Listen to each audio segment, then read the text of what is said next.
Assalamualaikum warahmatullahi wabarakatuh. Perkenalkan, nama saya Satrio Abimanyu dari kelas R003 Manajemen 2020 dengan NIM C1B020168.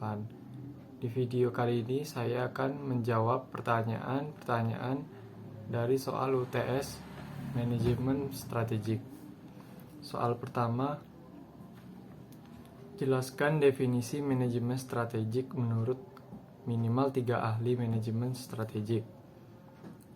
Yang pertama, menurut Nawawi, manajemen strategi adalah sebuah perencanaan berskala besar yang berorientasi untuk mencapai masa depan yang jauh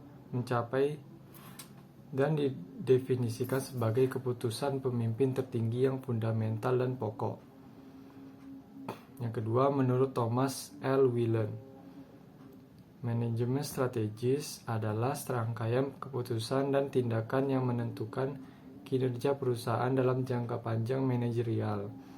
Sedangkan menurut Alex Miller, manajemen strategi adalah suatu proses kombinasi antara 3 aktivitas, yaitu analisis strategi, perumusan strategi, dan implementasi strategi. Soal kedua, jelaskan manfaat manajemen strategik bagi perusahaan. Manfaat dari implementasi strategik dalam manajemen perusahaan adalah menghasilkan keputusan terbaik untuk perusahaan.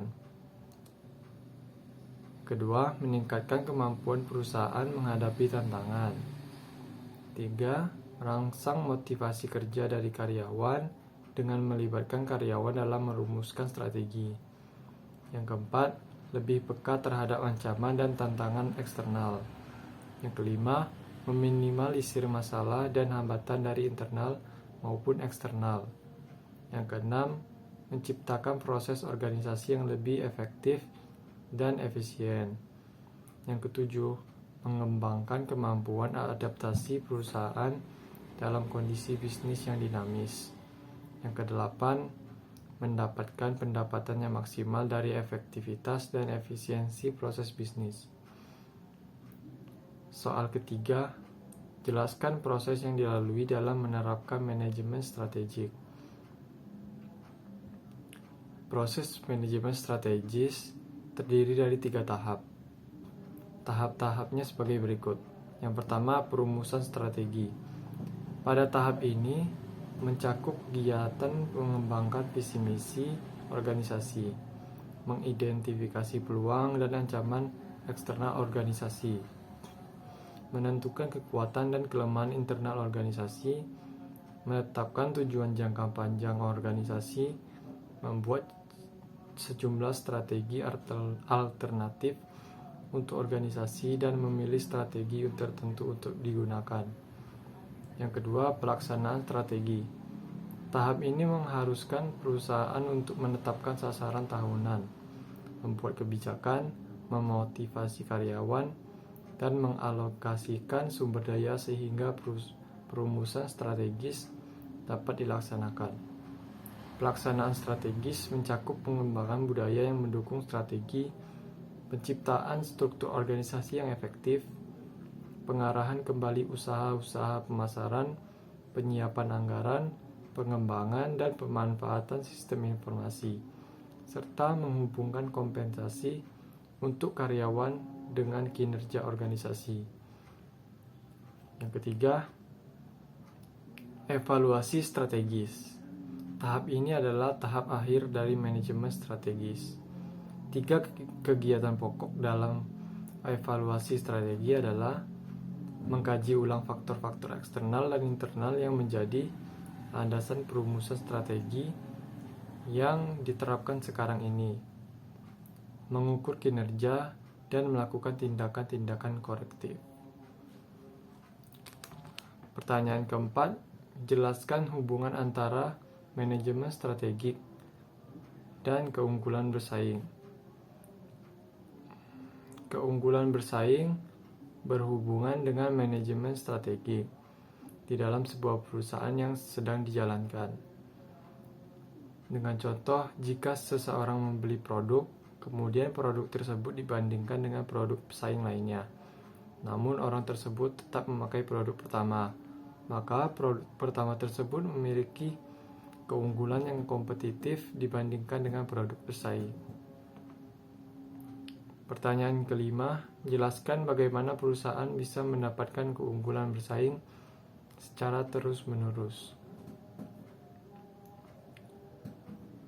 Perusahaan bisa mendapat keunggulan bersaing dengan cara yang pertama, strategi kepemimpinan biaya.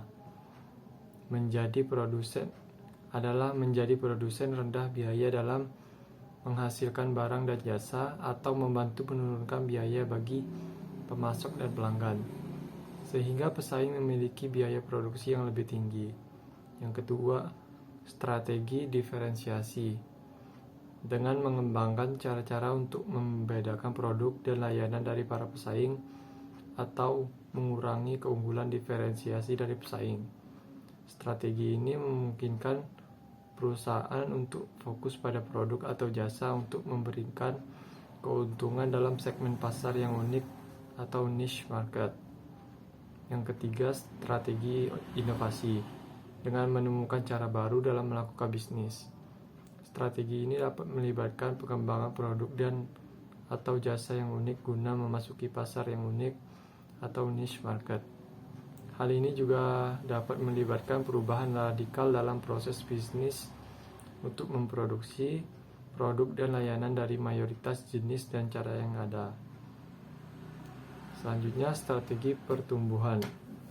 Dengan cara memperluas kapasitas perusahaan untuk menghasilkan barang dan jasa, ekspansi ke pasar global, dan diversifikasi ke produk jasa baru atau mengintegrasikan ke dalam produk dan jasa terkait.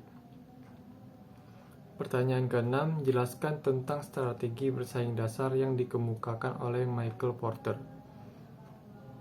Strategi bersaing dasar menurut Porter adalah pencarian akan posisi bersaing yang menguntungkan di dalam suatu industri, arena fundamental tempat persaingan terjadi. Strategi bersaing adalah menghubungkan perusahaan dengan lingkungannya. Demikian, itu saja yang dapat saya sampaikan. Terima kasih. Wassalamualaikum warahmatullahi wabarakatuh.